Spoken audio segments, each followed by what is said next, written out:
I should really do a title card or something, or a countdown video thing. I had a talk with an acquaintance of mine who's been doing YouTube much longer than me. And he rattled off all these things that he says would just make the channel look a lot more professional, like an opening video, a closing video. He says these things get added automatically. And I said, I don't have the slightest clue how to do those things. And I honestly, with my deadlines, I don't have time to learn. So it's another thing. At some point, I'm probably going to end up having to bring on an editor who knows this technological stuff and just get him to hold my hand through it as I get this better sorted. But as it is, here we are. It's another Sunday night live drawing stream. I'm happy the sound is good. Although one of the things I'm going to try and do with the short video I do during the week, I do like that one review type video a week. I might step it up to 2 because they're actually quite easy to do. Is I might actually try a different sound setup for doing that, and then also record it live, but just let it propagate as normally, and just see how that sound works out. Because I tried the lavalier mic and it didn't change the sound quality at all. But someone complained that this sounds like I'm in a tin can, which is, fair. At least they don't sound like a robot. Anyway, so this is part 2 of drawing young Conan in one of the spider-haunted temples of Zamora. I think you guys remember this drawing from last week. I did a whole bunch of other drawing and eventually got this figured out. Completely changed the type of figure that was going to go here. Change the proportions a bit. Conan's a little bit smaller, so the statue and then the spider guardian emerging from behind the flames here is a little bit bigger. But I think it still maintains that nice, especially with the addition of this wicked looking scimitar. I found a picture of a scimitar online and I traced it off very quickly and I put in a little bit of perspective. So I got all this nice curvature happening around through here. So it's a nice bit of, be a terrible cover. I mean, the cover with the logo would cover all this interesting stuff here. It'd just be Conan with a bunch of bodies, which is fine. This is more of a pin-up-y type thing. So yeah, so that's what I'm going to be working on the inks tonight. My layout paper over here. And let's start off with the book stuff. This week I ordered a couple of books from my favorite art bookstore, Labyrinth Books. I should probably ask them if they're okay with me adding a link to them in the video content, just so people can know immediately where I get things. So this book just shipped out. I've been a fan of Karl Kopinski's work for years. I was following him on Instagram and I was really surprised to find that I somehow had been unfollowed.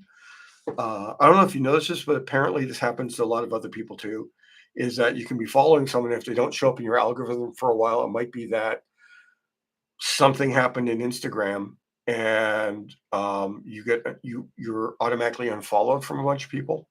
I'm not sure how that goes. But anyway, so it's this massive hardcover collection of a lot of his drawings and some of his paintings. So there's a color section. This guy, it's just, and you know how sketchy I like being myself. It's like, so I'm going to like this guy's work. Seems like the vast majority of this are pencil studies. And after I got the book, I immediately did like a Wolverine pencil study. I posted on Instagram already. And I don't know how much time he spends on these. They have this wonderful immediacy to them, even though sometimes they're really quite rendered. A lot of them are just like dudes. Like he tends to run into a theme where he does a bunch of Vikings or he does a bunch of fantasy stuff. Dwarves, fairies, more Vikings, could just be fantasy warriors. And clearly, since one of the things I want to do is more Viking horror, this stuff's right up my alley. I just love all these gutsy drawings. And I'm thinking I might get back to, I used to do like little, it's kind of where the witches come from. I used to do these little women sketches every morning, spend like an hour and a half on them at most, and then just toss them. Or I used to do them in a sketchbook, and I misplaced the sketchbook, and I just started doing them on printout paper. So what I might do is I like the the tooth in the paper showing through here. So instead of doing them on copy paper, what I might do is I might go buy a nice pad of Strathmore drawing paper, either cream or white, and just do quick 1 hour studies on dwarf hussar. Oh my God, nothing's showing up on camera. This is so terrible. Hang on. There we go. All right, back again. Bang. Big Kavinsky. Carl Kavinsky. Now, someone probably messaged me. Oh no, just a sound. Yeah, so you can see all these gorgeous, gorgeous drawings. Let me just pull this down here so I can.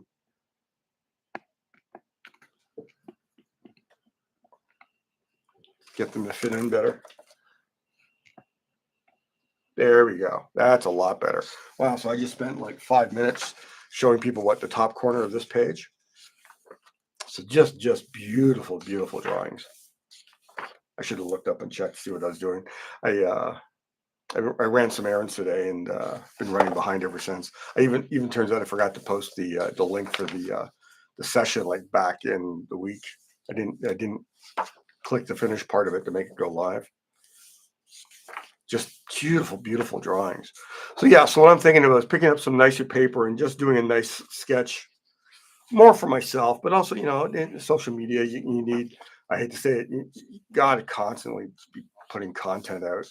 And looser drawings like this, looser sketches like this. I mean, it's a beautiful drawing. It really is. There's no taking down it. But anatomically, he's done so much better. Like, I mean, this upper arm. So even if you get down here, that arm should be ending there. Okay, I mean, but it doesn't matter when it's like the drawings are just spontaneous and energetic. Pages of heads, more figures. I mean, it could very well be that he's actually assembling different sketches into pages, spreads here in the book. Wouldn't matter. Love this. Just studies. I believe he was one of the concept artists for the Mafia video game. So there's a lot of Godfather reference. So he had to draw a bunch of characters. He's done some paintings of people on bikes. So that seems to be like a thing. Let me get through. Oh yeah, here we go. Got some superheroes and stuff here. And completely, he didn't break style. He's drawing him as if he created him. Batman in a smoking jacket with a flashlight. Really sloppy, Barfly Wolverine, kind of like just a big thuggish Hulk. Hellboy with one too many fingers on his gauntlet. So this must be like an early Hellboy drawing form. I just love how it's not trying to be on model. It's just doing fun stuff. So I think this is the Viking Batman character or fantasy Batman character. Lobo, another Wolverine in like Peaky Blinders era. And it's just this better Hellboy with the right amount of fingers. Kind of like a schlubby looking Superman with like a sweater. I just love it. I just love these type of like playing around, not sticking to model. I'm jealous. There's part of me that wants to also like just immediately just start doing rough sketches. So you might start seeing that. I might just like try and do a nice sketch every day. I don't know if I'll videotape them or post them, but I'll definitely post the ones that aren't terrible. Like if I'm not embarrassed by it. Let's take a look at some of this color work. Here we go. Yeah, I'm pretty sure this is for the Mafia game, even though I didn't look for it in any credits. Beautiful, beautiful. They look like acrylic paintings. I see some brushes across. My gut feeling is, and it's something I've seen Bill Sienkiewicz do. He does the drawing. Then he lays some clear gesso on so the drawing stays down there, and then he uses medium to tint it, and it turns into a painting very quickly. So that could be how he's working. Could be a bunch of different other methods. But it has that wonderful sense of how his drawings work, his pencil drawings, but now they're paintings. It's just gorgeous, gorgeous stuff. Tony Soprano type guy. Just great mops. I'm sure this is for the Mafia game. Or if not, maybe there was a Godfather video game I missed. Look at that guy with the axe. Wow, look at that. That's just beautifully done. Blood splatter all over him. Well, that's definitely, this is what made me think it was a Godfather, because of the horse in the bed. Knights, pirates, science fiction, cyberpunk stuff. This looks like a horror role-playing game. You know, you got human, then you got zombie versions, I guess. Love that orc. Look at that orc. Look at that. So good. Dwarf, wizard. Again, that guy I think is a Batman fantasy version of Batman. So that would be a fantasy version of the Joker. Maybe he did these for himself. I could see myself doing that. So yeah, blue ink drawing with red ink. Love it. Just beautiful, beautiful stuff. So this just came out. So it's probably new in stores. I want to say that this is the same company that does the Kim Jung-gi books, but it says Editions Corette. And it says Super Annie. So maybe they've partnered up to do it. Beautiful, beautiful book. I'm very happy to have it. Very, oh, so good. So get the Big Kempinski if you're looking for a beautiful art book. All right. So yeah, so I assembled the Conan piece, printed out in light blue. Hopefully you guys can see it. Let me start attacking with the inks. I think, let's see. So part of me thinks that maybe what I should do, because I keep losing track when I'm working of where the camera's pointed. So I'm going to do is I'm going to put this up here, a little yellow sticky there, and I think it cuts off mid back of this guy in the ground. So maybe if I put these post-its here at the extremities of what's on camera, I won't end up drawing off camera. And as usual, I'm going to start with my finest pen. And I'm going to start in the face, because if I screw that up, then I can just print out another one without getting too involved in it. Here we go.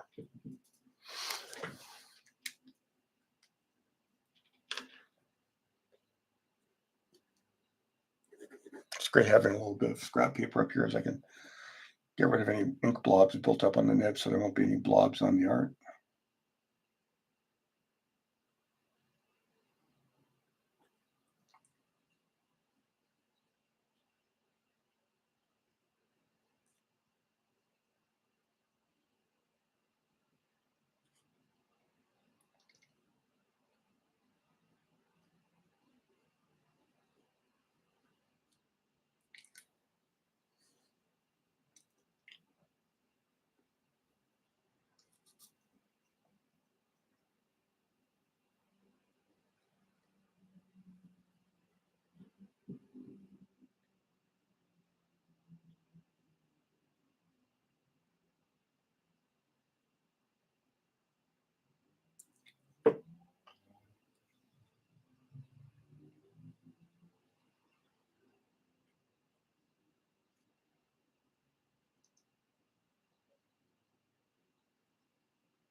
So no chatter this week.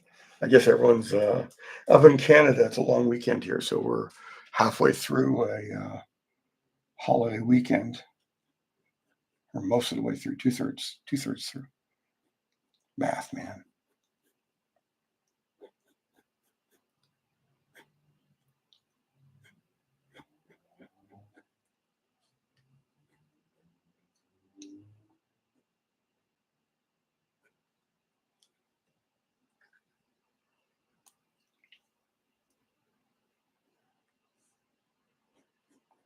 Also want to thank Anzer for reminding me. I was out running one of my errands, and he sent me a message saying that the link to the video hadn't gone up yet.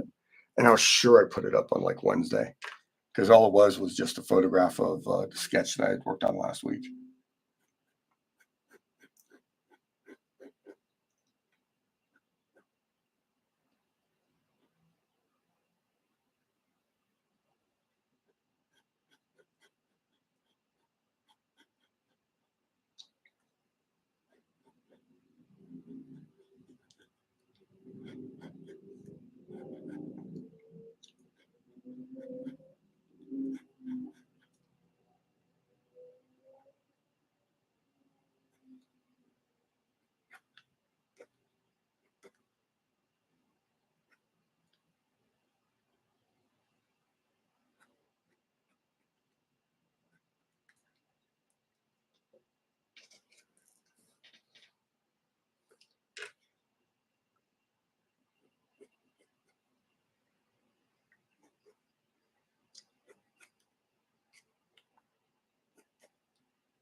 Trying to think what to talk about. Normally, there's a little bit more chatter going on. This week's video was kind of fun. The midweek video where I got to talk about the two new brush pens that are in my repertoire toolkit. If you want to see, it's there. It's the Faber-Castell Fude Hard, which has a real nice tip to it, and the softer Unipin Fine Line, which also has a very nice sharp point, but it flexes into thicker lines quite easily. What I might do, I know I'm going to do it soon. What I'm going to do is I'm going to have to figure out a way to just, that's probably going to be my first edited video, is a complete how-to on making your own rubber stamps. There's been a lot of people asking about it, and I've talked about them in a few videos now. But I think a tutorial is due. There's been enough people that need a little bit more information on it. So what I'm going to do is I'm going to hello, Rashi Fragus. Sorry, I'm monolingual. I only speak English. Sorry.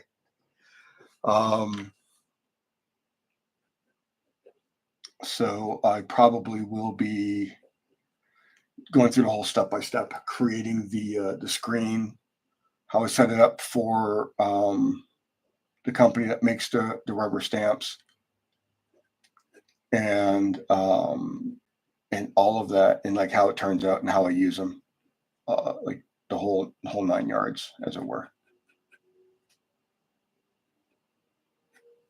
Kind of want to give them like some wounds, like you actually had to fight some of these guys, and they put up a good fight.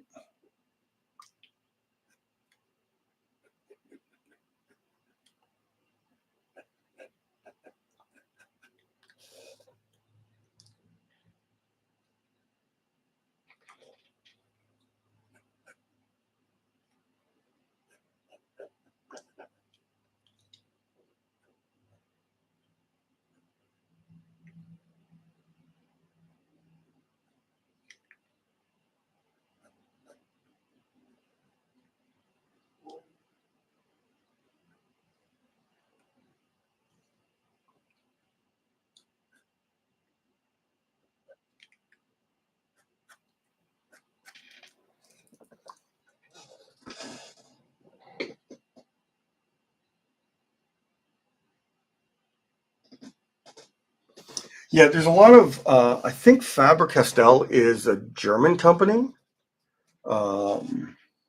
David von Castell kind of suggests that too.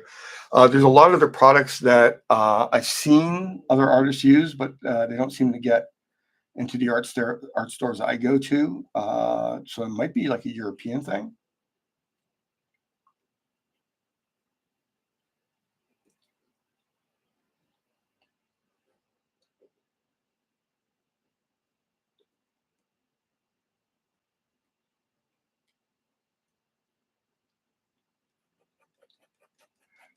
There back when I was an art student, there seemed to be a lot more Faber-Castell stuff in the Toronto area, and I have a feeling that either distributor changed or the situation at Faber-Castell had changed in terms of what they were willing to carry.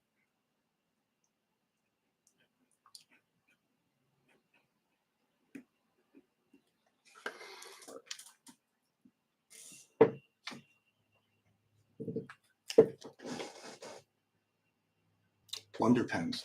I've been using a company called Cult Pens. I think I've talked about them a few times. Very happy with their service so far. Is Wonder Pens Canadian?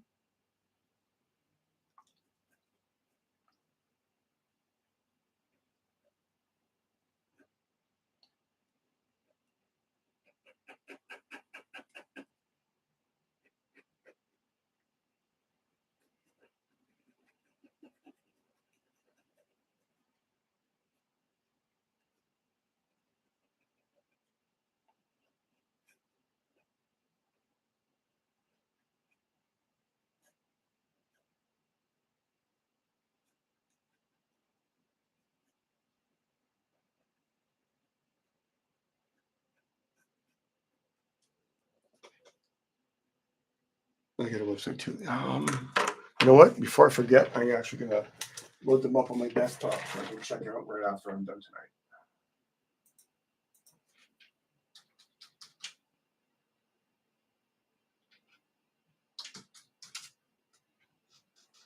Oh, you know what? I've actually been meaning to visit this stuff. Now I see the website. Yeah, I keep forgetting to call it Wonder Pens. Yeah, it's been on my to visit list for a while. Um, so I should definitely get that off my to do list sooner rather than later.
Yeah, the free shipping when you get over 175, and if you order in bulk like I do, it's really easy to get over 175. Um, I was tempted to place an order, then I found a box of pens I forgot I had. So I lucked out there because that would have been another 200 bucks. Who needs to spend 200 bucks you don't need to spend? Mm. Do, do, do, do.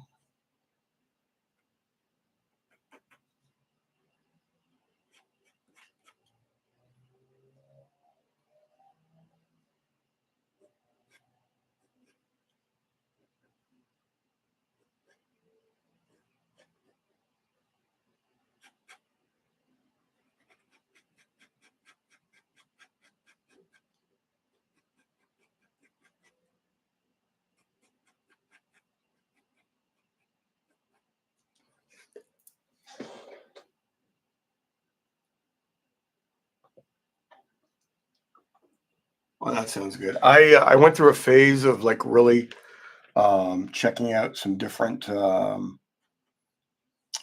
pen inks and fountain pens for drawing with. I got one. I think it's a Lamy. That's pretty decent for drawing, but not for professional inks. If I was traveling more and doing more sketchbook work on the road, I would definitely be all about using fountain pens for like live sketching. Those things are great for that.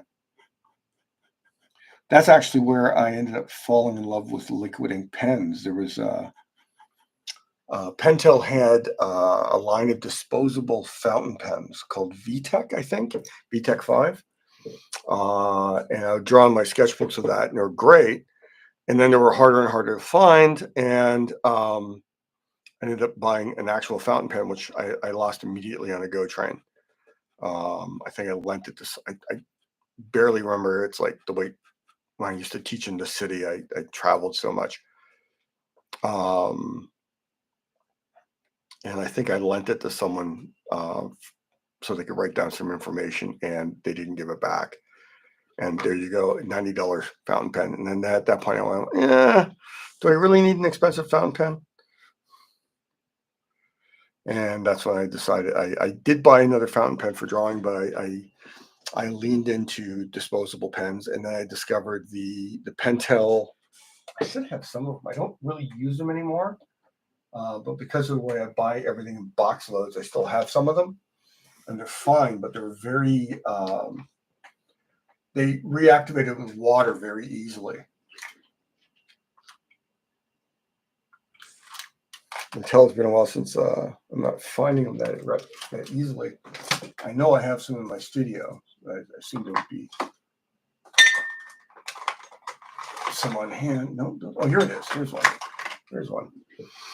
Yeah, there were the Precise V5, which used to be a light gray. Oh, ooh, that was close.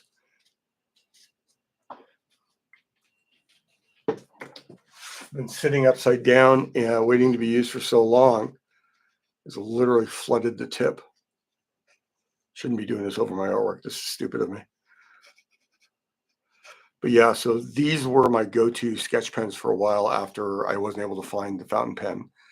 I believe it's still made by the same people. And that's when I fell in love with like rolling ball, liquid ink ballpoints, because they give such a consistent line.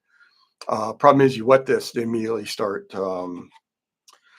which is fine because I used to do sketches with that too, where it's like I'd use a water brush on top of this ink and get like a nice ink wash out of it. I think I better throw, oh my God, look at that. Everywhere. Yeah, I think this is garbage. Yeah, so when I found out about the Oto, see, it was weird. So initially, I had found out about the Rotring Tiki liquid ink markers, and those are lovely. In fact, they're probably better than the Otos, but they slow me down a bit because, like markers, the ink doesn't flow nearly as quickly as it does with a ballpoint. So I use them when I want like really, really lovely black ink lines. Probably should do my faces, but I'm just washing off all the ink from my hand now because that thing just went everywhere. Oh, it actually even dropped a bit there on the page too. I didn't catch it all. But when I was like restocking on the Rotring, and I saw a little memo: if you like this pen, you'll like this pen. So then I tried these, and I fell in love with these Otos. Quite lovely. Double find I was using the one here. There we go.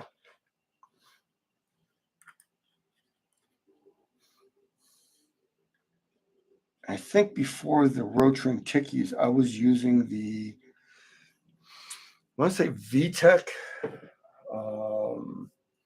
Precision ballpoint pen. It was a black gel ink, and it was quite lovely. But you always had to have a little piece of paper because the gel would kind of build up around the ballpoint tip. So you'd have your ballpoint tip.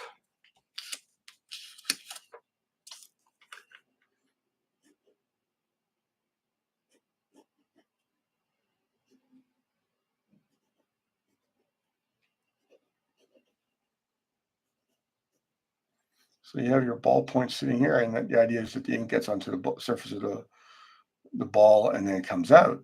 But with the gel ink, because it had a little bit more thickness to it, on the opposite side, as the ball would like rotate, excess ink would build up on the pen you use. So if you turned it, you get all these wonderful lines. But then as soon as you turned it and some of that ink that was on the other side caught, you get a big blob, and that would be like that. So when I was using those, I continually had to have a piece of soft blotting paper. And I would I'd make a few lines and I'd wipe it. I'd make a few lines and wipe it just to keep that from happening. But the liquid ink seems to completely prevent that from happening whatsoever. So I'm quite happy with that.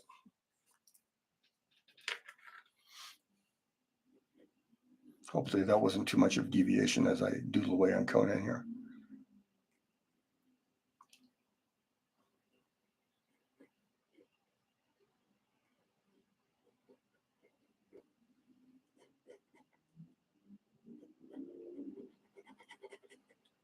Actually, while I'm at it, let me grab.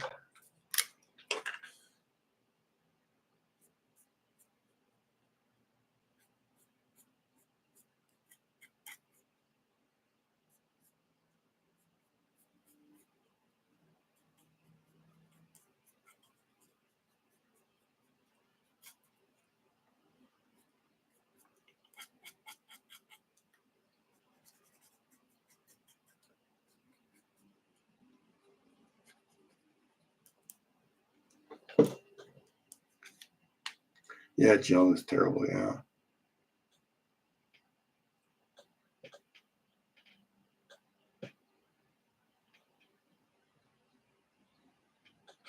Yeah, I'm really, really, really grateful I'm not lefty. Lefties just everything is so designed against everything from how we're taught to write to all our tools. Just are just harder. I got a friend who actually has left-handed scissors, and I picked them up to try and use them, and I could feel how right-handed scissors must feel to left-handed people all the time. It was almost torture. Just that awkwardness of the grip digging into your fingers. Maybe putting some hair highlights in this when I get through there. I got idea of like the hair like just spinning around him as he's twirling back to from the sword after cutting this guy up.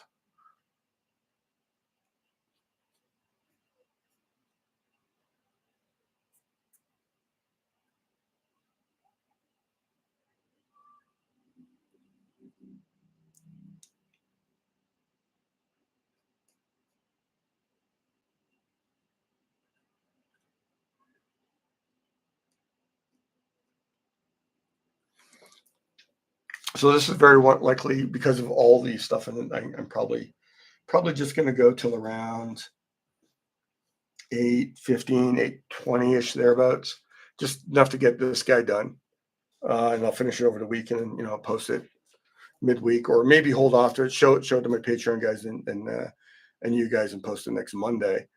Um, Next week though, and no worries about being late to the stream. I'm just happy you're here at all. Yeah, and Carl Krapinski's he's aces. Um, so now I'm thinking about next week. Um, I mean, it'd be easy for me just to be lazy and work as far as I can this week and then finish it next week. But nah, gotta get other stuff done. Um, I do I've been talking about doing another painting. Um, Yesterday I was on the road. I drove it to Kingston, Ontario, which is about 3 hours away from where I live, and so a 6 hour drive. Not fun. Supposed to originally do it with my son, but he actually got some TV work, so he's like busy. And it's their 25th anniversary. Kingston Gaming Nexus in Ottawa. Sorry, Kingston. There, and Adam, who essentially runs the comic part of that store, he gave me a Creature to Black Lagoon sketch cover to do, and he wants it painted. But he wants to be surprised, so I can't work on that one on stream, sadly. Get some more blood happening here.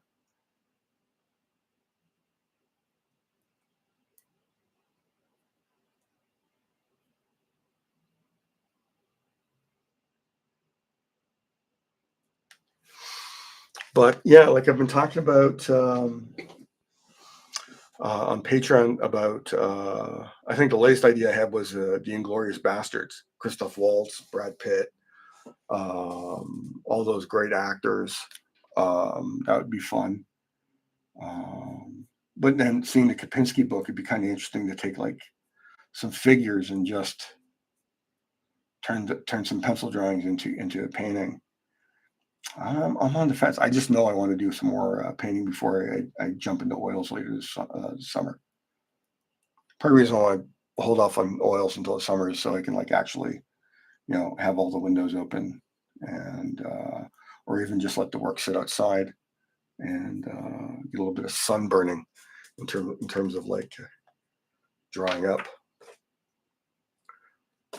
Wow, look at that. So that's the ink that came out of the V5. Still drying away there. I better move this out before I put my elbow in it and then put a big splotch here somewhere.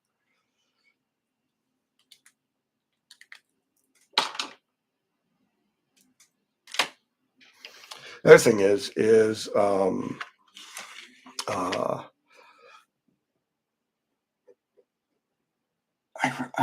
in terms of like doing that painting, it's portraits are easier because I get to work on make sure I get the likeness correct. That's important, and you're obviously using photo reference to do a study. Whereas if I'm just doing it for myself, not sorry, which I'm doing the study for myself just to get better at mixing, matching colors, and all that stuff. So it's not really about making an artist statement. It's very much about studying a photograph. Like that Leah painting was a study. It wasn't a commercial assignment. Someone said we want you to do a painting of Leah for this book. I wouldn't just um, I wouldn't just do a straight up painting of a photograph of her. That would be not the assignment. That wouldn't be my vision of Carrie Fisher as a character.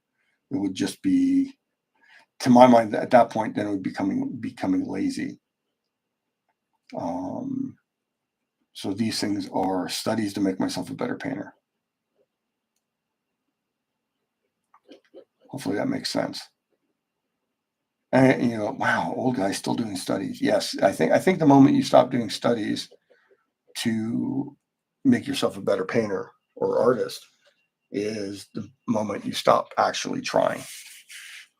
I've had friends who literally said they don't keep sketchbooks anymore, and I don't say anything to their face about it. But to my mind, it's like if I'm not drawing to get better, on top of like just drawing for professional work, you're essentially declaring yourself creatively dead.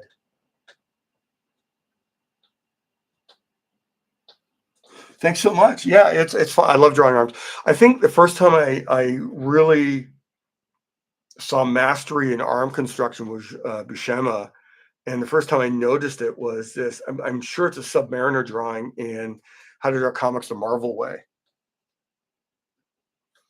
and he did this. It's a similar twisty pose. I got a copy of it. Where's my copy? It's buried in that pile over there. I'm not going to go dig it out.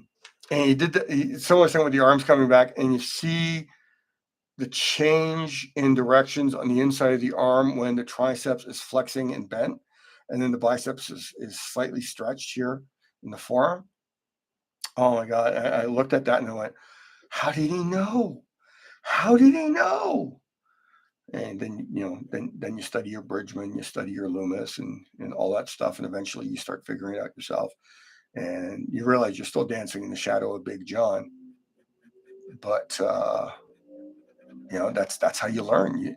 You see what John Bashima or Frank Frazetta do at a level of mastery that astounds you, and you try and achieve that for yourself. I think that's entirely how I've staked my development as an artist. It's always been look at what something else can do that I'm not confident enough to do, and find a way towards it.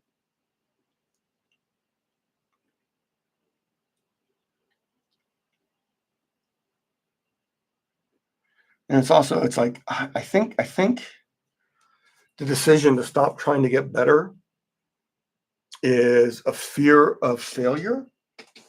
I mean, if all you do, you hit a certain level of success with something, then all you do is replicate that success. I have to believe that's out of an absolute fear of not getting it right every single time. Even with like Savage Sword, it's like I've been drawing comics for ages, but I said, you know what, this book I have to try draw it larger than the printed page, um, and I have to modulate how I render everything for it. And I think I was successful in some areas, and I was very unsuccessful in others. And people aren't going to judge. Um, they're either going to like it or dislike whenever you do something different. And I know there's a large contingent who want everything polished. But as I get older, I want things to be more gestural, feel more alive. Even though I'm rendering this quite tightly, in terms of finish, I want the drawing to feel like it's moving, so like all the details don't matter. That what we're seeing is action as opposed to rendered photographs.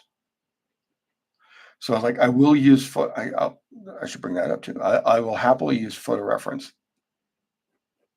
and but I don't ever want to be slavish to it, especially if it's an action pose.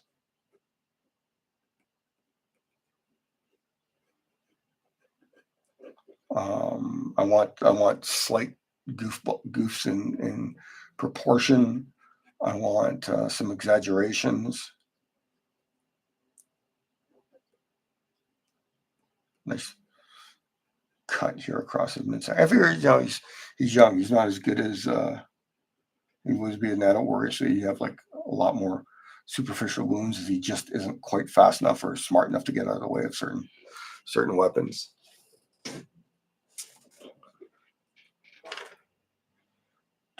No, it's wrong. It's going to be over here.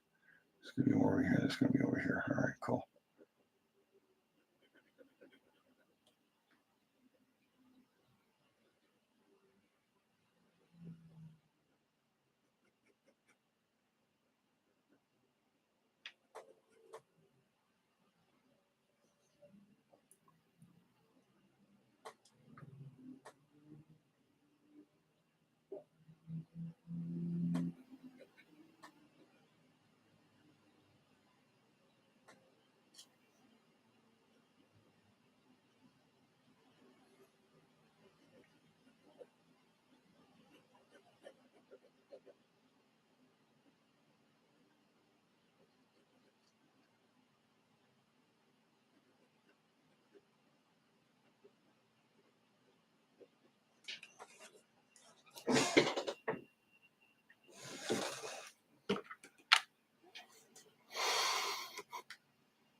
Yeah, I have to think. I don't know necessarily if artists work that way, where they're specifically trying to capitalize on what's most popular.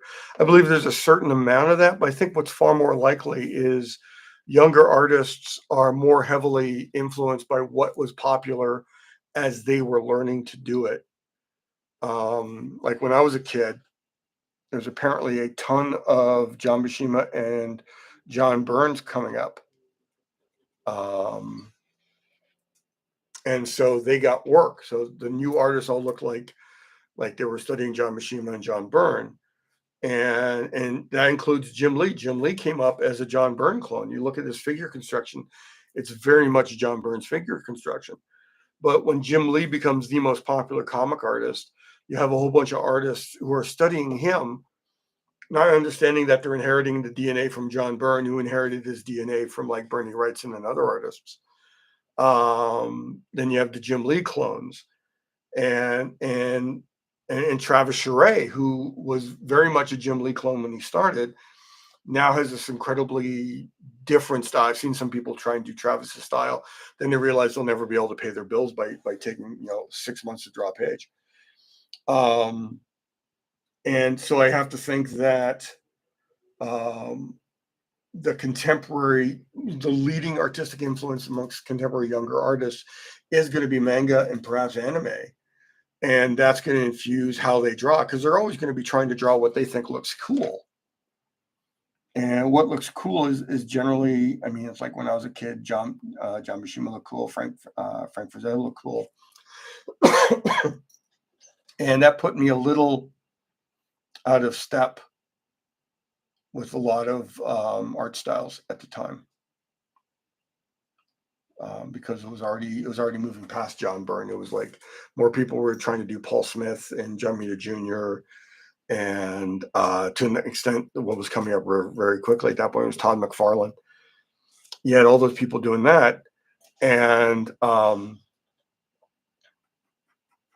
so the market was these are the most commercial styles. And if you're an editor and someone throws a portfolio on your table and it looks like reasonably competent, hot media-esque stuff like anime manga, you'd be a fool not to give them a shot if you have a book that they would be appropriate for.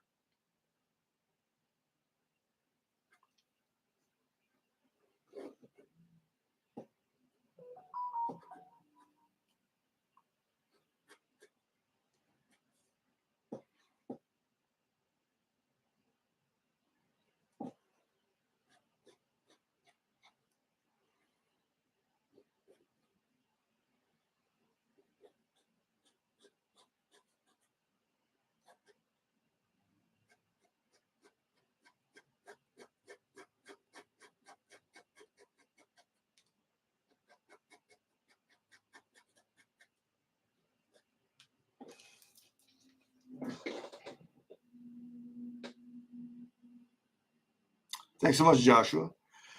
Yeah, well, I have to think it is. I mean, I'm not that young anymore that I can trust my experiences. So when I was in my teens, I knew what was hot, and I knew there was a difference between what was hot and what I was into, and I could see how what I was influenced by was influencing my work. And then when I went to art school in the late '80s, meeting other artists who also loved comics, but they were influenced by different artists. You had guys who were still influenced by Neil Adams. You had guys who were influenced by um, Kevin McGuire. All these different artists who were, for greater or lesser extent, still hot. Michael Golden was a big popular one because I mean he had done the Nam. The Nam I think was still running at around that time. Beautiful, beautiful pen and ink work, lovely cartoony aspects to it.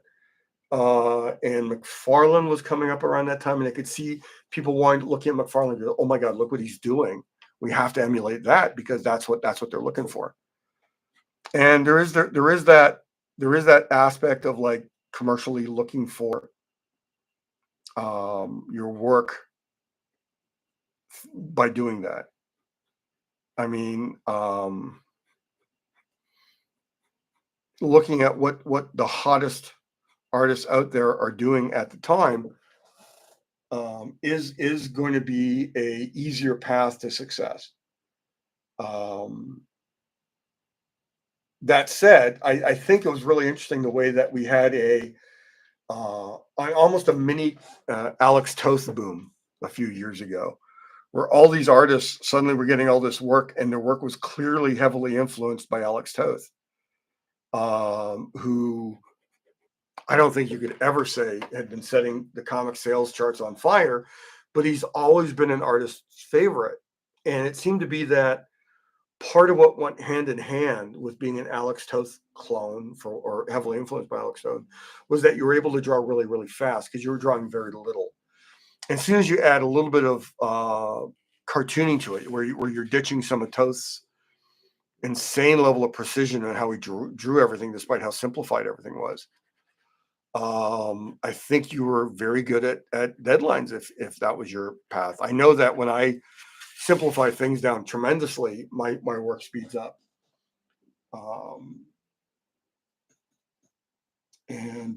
Yeah, so it's yeah, you pick your path, you follow it, but hopefully, even though a lot of people, including myself, would pick a path that they started by looking at other artists, um, you eventually find, if you're serious about it, you eventually find the way that feels best for you, and it's generally much further away from the path of the artist that you were so influenced by.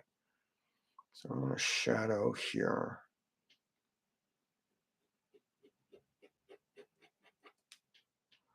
Uh,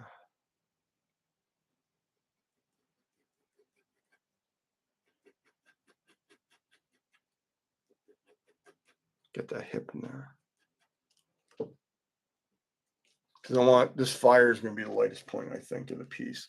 So I might even end up doing some rubber stamps to get the idea that this part of his body is not as white as the fire, and let this be the brightest part. Actually, what I should do as well is, because I got the sword happening here, I move this sword blade. Yeah, I can move the sword blade down a bit.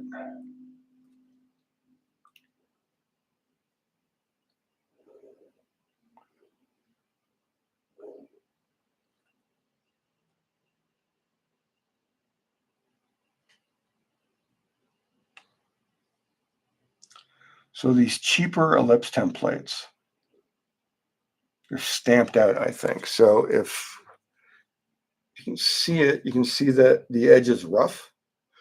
So a lot of times I'll use these as a straight edge because it immediately puts a little bit of a wiggle in my line, which makes it feel a little bit more organic than actually like a straight up ruler. Barring that, what I'll do is I will draw the line freehand once or twice. And if it's going to be thicker, then I can draw it freehand and then go over top with the ruler right in the middle of where the line should be. And it'll emulate looking straight, but it'll still feel more organic. Look at plotted the center of this knife wrong initially. Put there.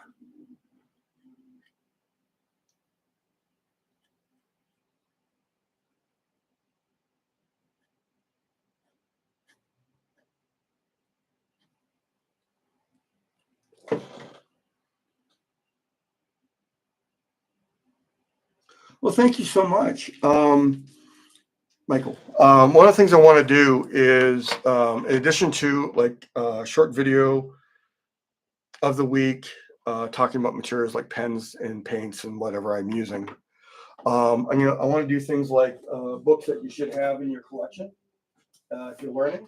Like I think I showed this off a while ago. I'm going to do a little video about this. It turns out I have 2 copies of this book. So I think I'm going to do is I'll host a chat on my Patreon, and best response talking about the book wins the book, and I'll just mail it to you. I have a few books where I have doubles of it, so I think I'll do that. It won't be like a constant thing; it'll be once in a while thing.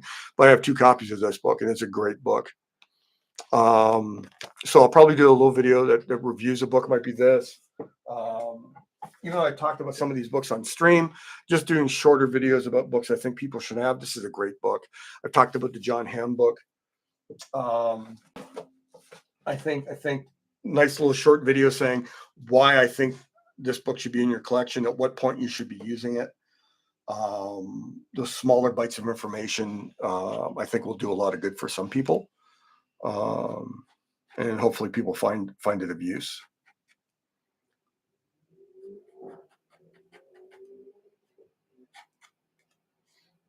I'm gonna give him a cut right there too. It's gonna be really beat up here.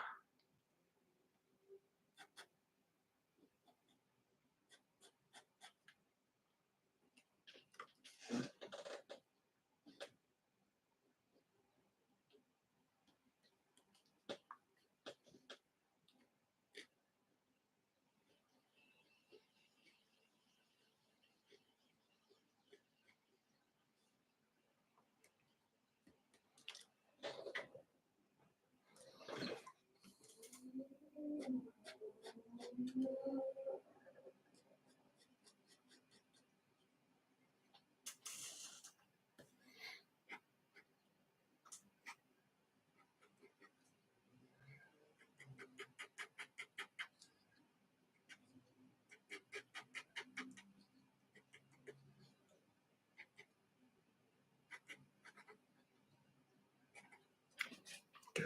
double check that I'm still on the video.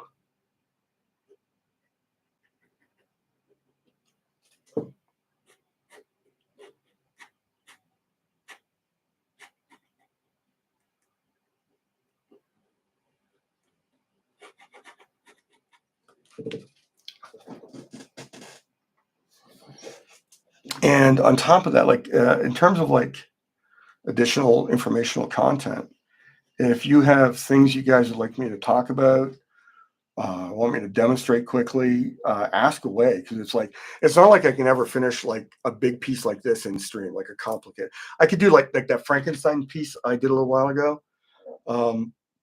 I definitely could do simpler pieces like that and finish them in the time of a video, like up to 2 hour video. But there's no way I'll finish this. So if you're like, oh, could you show me how you did that with the hand? I could pull out some other paper and take time out of the video to show it. I think it's worthwhile doing. And again, once I actually figure out what the hell I'm doing with in terms of editing, I could probably even clip that stuff out and have it added as standalone content separate from the video I should do as part of. I can find my editing guy and go, hey, dude, can you do this? And they go, sure, my dude, I can do that. I'm like, dude, that's awesome. I'm like, dude. Yeah, I'm tired. I yesterday was so long on the road. That first thing I did when I got home was take a nap. It was a delicious nap. It was such a good nap. I woke up like about an hour and a half later, and I had no idea where I was because I was so out of it.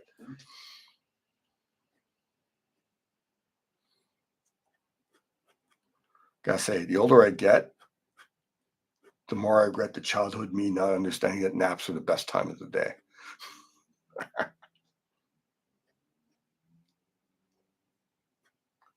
So even though I did all the muscular construction on this thigh, I feel it's not a good idea to draw all those details. Especially since I'm going to put some more blood and scratches and cuts um, on them here. So it's like a nice cut, like right there.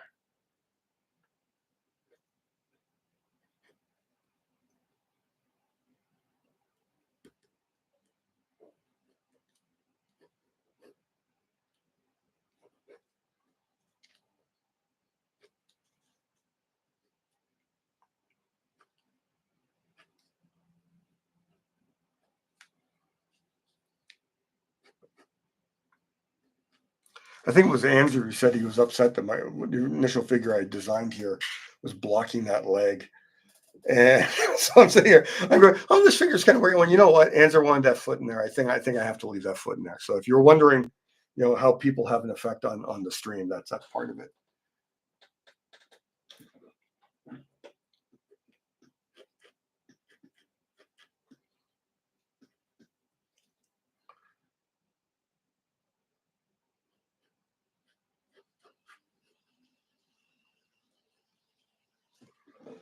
Big chunky Conan legs.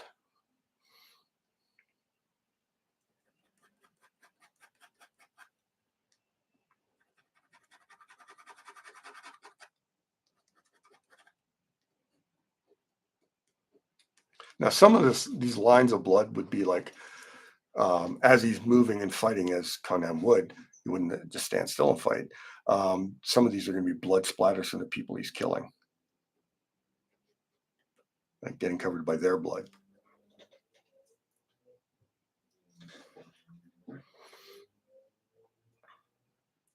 So I think I mentioned earlier that I was talking to someone who's got a lot more experience doing streams than I do, and it was an invaluable conversation to have. Um, because it was someone with a lot of experience telling me, some of the stuff I was thinking I needed are things I need, but not to worry too much about when I add them. But one of the things that's really important is listening to the audience. No matter how big or how small it is, there's going to be people in the audience who want to see something. And that one voice you hear speaking about what they want to see could be speaking for anywhere from 10 to 100 other people. So it's very much a case that's like, I think I've been encouraging it all along, but let me know more of what you guys want to see here. Because it's as yes, I'm doing this. If I didn't want to do this, I wouldn't be doing this. But it's very much a part of doing this for myself, but getting the guidance from what you guys want to see will help me continue doing them. Does that make sense? Would you tie the strings in the front and the back? I think you'll tie them in the front.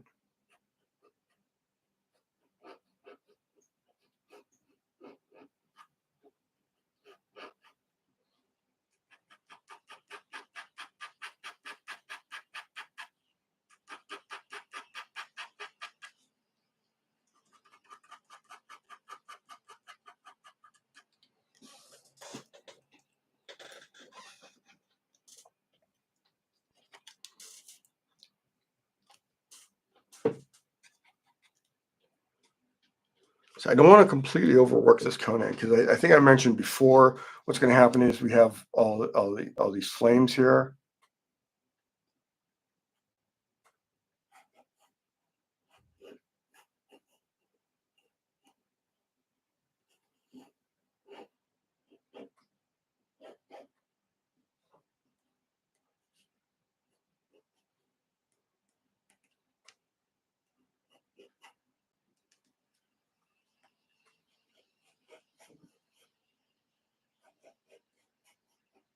So some of these, I want jagged kind of fire type lines coming through. And sometimes that means you draw lines that you're going to get rid of with white paint after.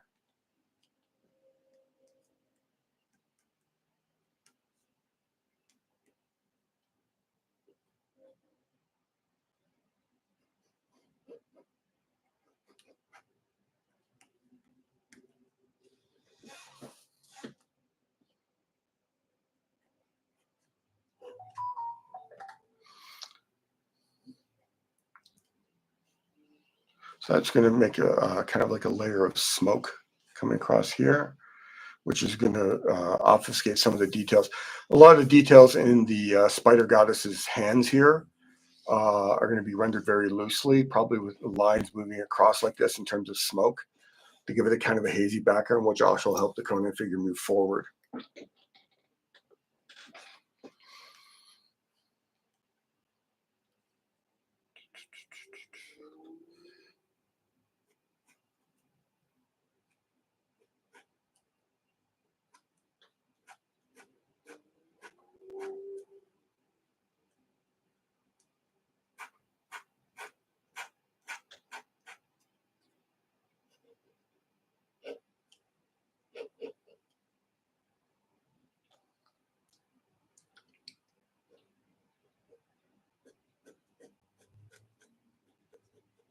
That's one camera, good.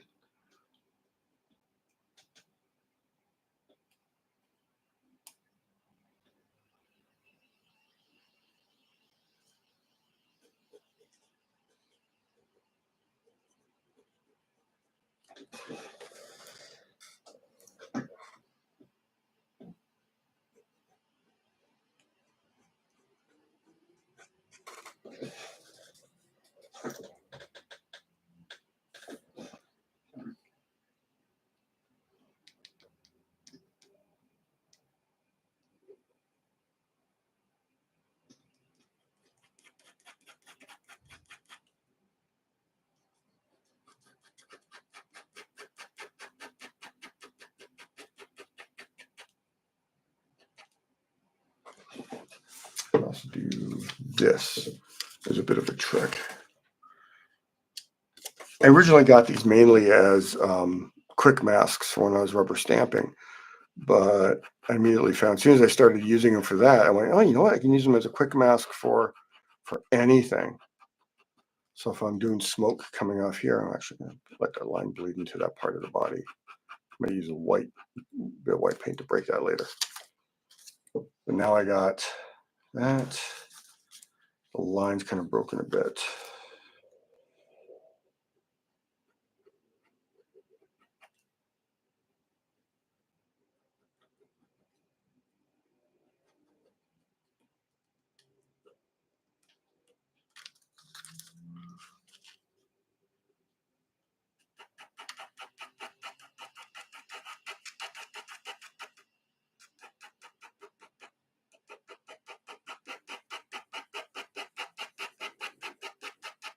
So I'm establishing kind of a value for the way that smoke's going to move behind Conan here and the angle it's going to move in.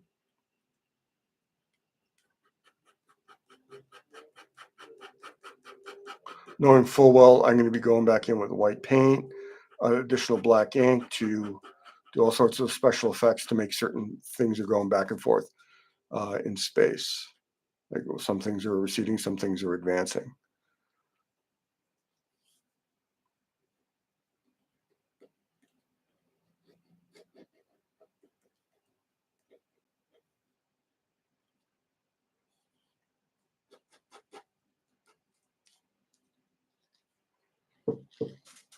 And because the fire's here in the, okay, so we have extreme foreground figures, midground Conan, just behind Conan, the figure here.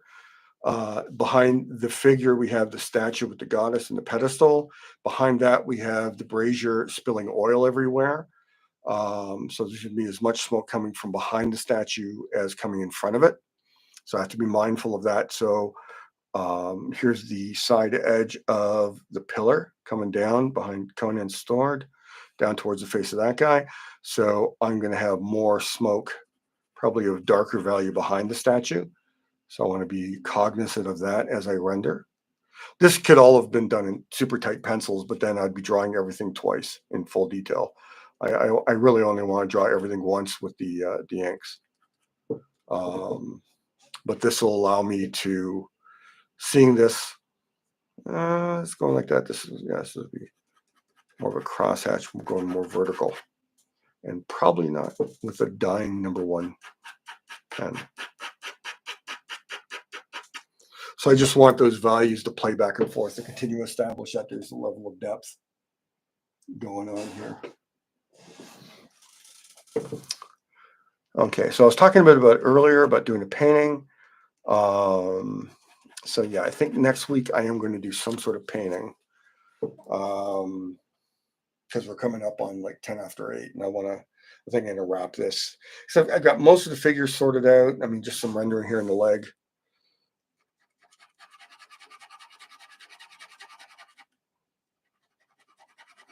Yeah, core shadow happening inside the leg, so it's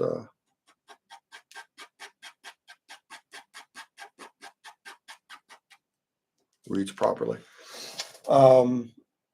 Yeah, so next week's going to be a painting. I'm going to give myself till Wednesday to absolutely make up my mind. Part of me wants to do like another celebrity thing, so I can study likeness and see whether or not I can pull it off. I'm pretty good with likenesses. There's also, I almost forgot the goddesses' skirts are coming down here. Almost completely forgot about that. That would have been a big screw up. So I got to get pedestal, skirts, then deep background. Might be some white paint going there to make that work.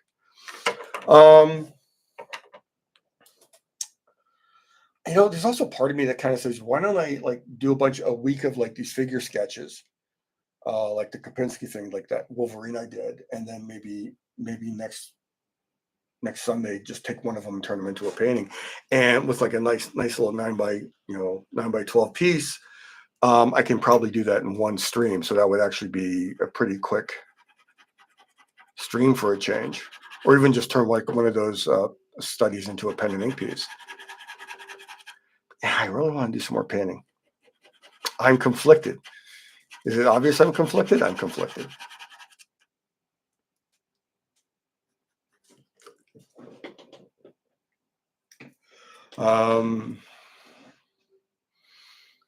This really moved away from where it was supposed to be, but no, it's still there. Okay, cool. So this is going to be chainmail. So I get to render some chainmail here on the arm. And we've got a sleeve of some fabric.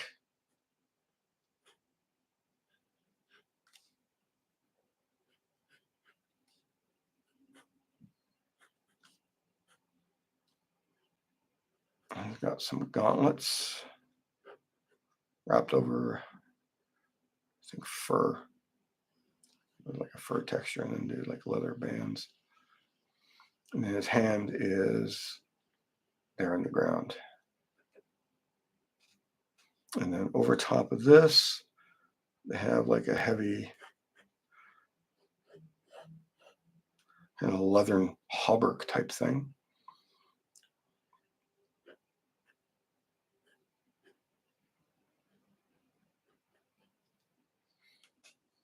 I'm seeing just the back of his head here. So that figure's all sorted out.